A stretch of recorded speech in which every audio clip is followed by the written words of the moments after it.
Now that we've covered the basics behind object-oriented programming, it is now time to start learning about C-Sharp's specific concepts. And although some of these topics covered in this lecture are similar to other languages, understand C-Sharp will become more unique as the sections continue. There will be less vocabulary in this section because I want to spend more time inside Visual Studio. So before we begin, I would recommend that you pause the video and start up Visual Studio. You don't have to start a new project just yet. I just want you to have the start page open so you can be ready to start Visual Studio when we need to get to it. So let's move to the vocab. C-Sharp is modeled after C++. It eliminates the most difficult features that are needed to understand C++. And because of this, C-Sharp is very similar to Java. In C-Sharp, simple data types are objects.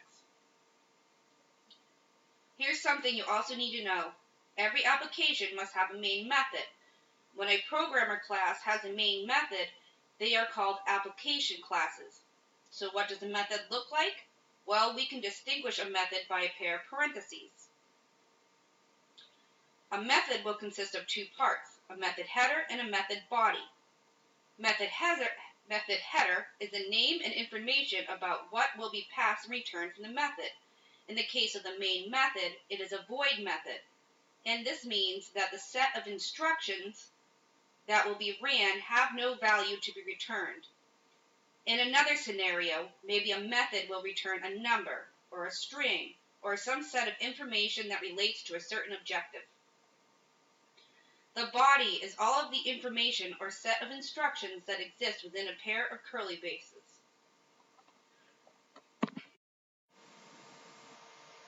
Now, white space is any combination of space, tabs, blank lines, etc., and it's something you've probably seen on a daily basis, even if you haven't written any code before.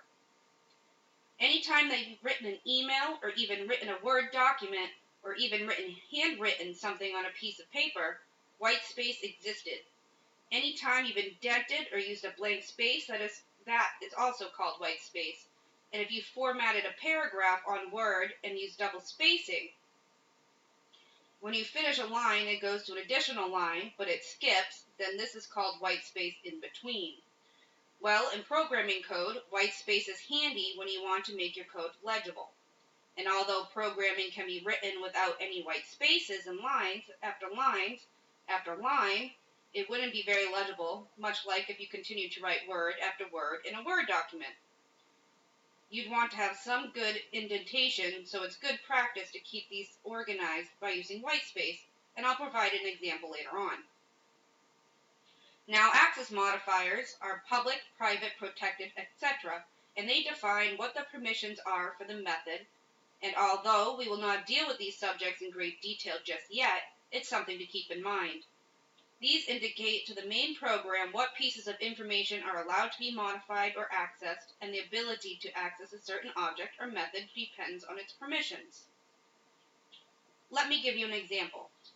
If we created a bank account program but wanted to keep all the private information of every user secret, we might make those objects or methods protected or private. But the welcome screen, maybe we can use that as a public method because there is no security risk to welcoming or greeting a user.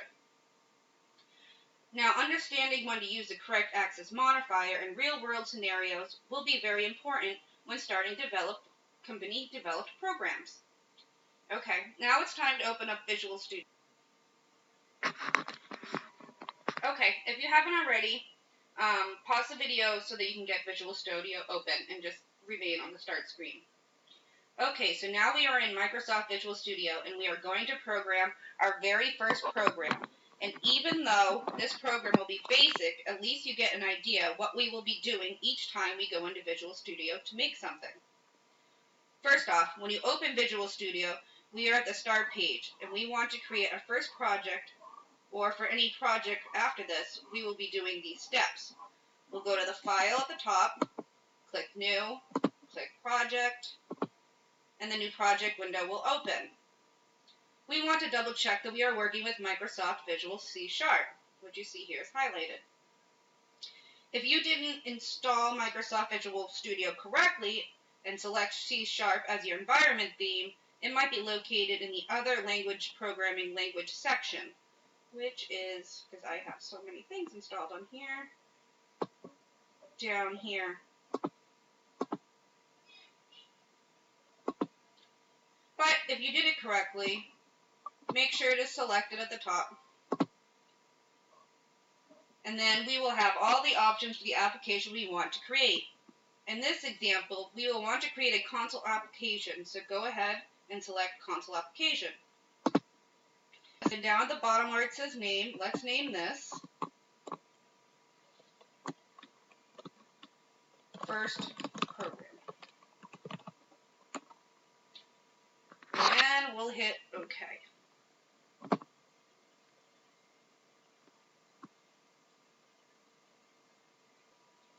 There's a few things that are automatic when you create a new project in Microsoft Visual Studio.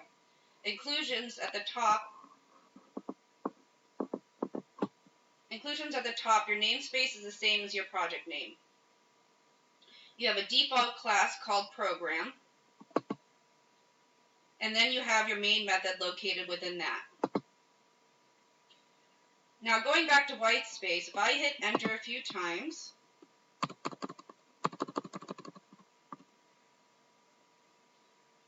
there's several lines of emptiness within these curly braces or within our method body that is perfectly okay. And it's something that I would recommend doing so that you can maybe type something on one line and then type something on another line, and it's easier to read in between. Now there's a few commands that we haven't learned yet, or relative terms, but I'll explain them very briefly in this video. And that is, how do we display something to the screen? Well, there's two ways to do that. We can use a right method or a right line method, and they look like this. So, dot, right, line, and console, dot, right.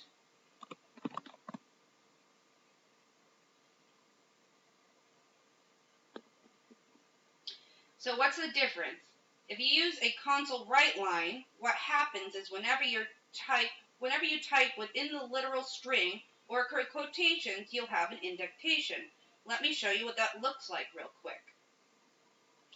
Let's say we wanted to prompt the user for their name, so we would write console.writeLine, some parentheses, some quotations, and a semicolon at the end of our statement. Now everything you type within the quotations is exactly how it will be displayed to the screen. So you would want to put a space between your colon and at the end quotation mark, so when you see it on the screen, there will also be a space where the input will occur. So, but we'll say enter your name.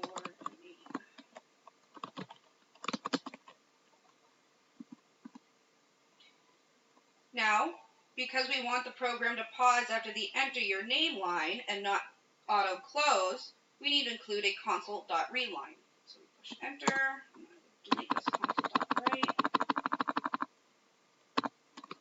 console.readline.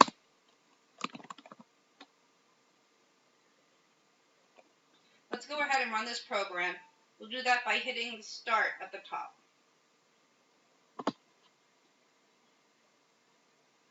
You'll notice it says enter your name. If I was to type my name, you would notice that it goes below. Now what if I wanted to be on the same line? Well, unfortunately with the console.writeLine, as soon as it prints out what's inside the quotation marks, it goes directly to the next line. The right method, or the one that does not include the line word, if we did the same program with just console.write, it would go on the same line. So let's do that. So we're going to get rid of the line here.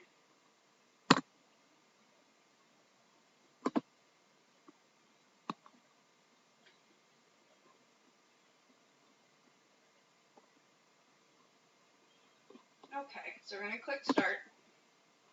And there it is, my name on the same line. going on the next line is okay, but if you're printing out a message with the user prompt, such as entering your name, you're probably going to want to use a write method. And understand, when we talk about methods, we have the method name right here. Console is the method. And then we have a pair of parentheses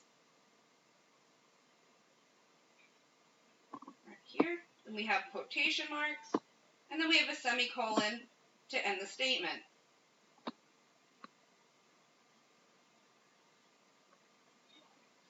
So in this example, again, we're just going to use WriteLine. So I'm going to enter in WriteLine again. And then here we're going to enter in my first program. Since we want to see this on the screen, we'll hit enter to go to the next line and do console.readline, which I just left in. Finish with a semicolon, and then hit start at the top of our screen. And here it goes, my first program. Okay, let me show you something real quick. Also, once you have the start window open, which is this guy right here, if you try to edit anything in your code, it won't let you until you close it out. Let's see, it doesn't like that. So make sure when you're done testing, you close the program so you can continue on coding.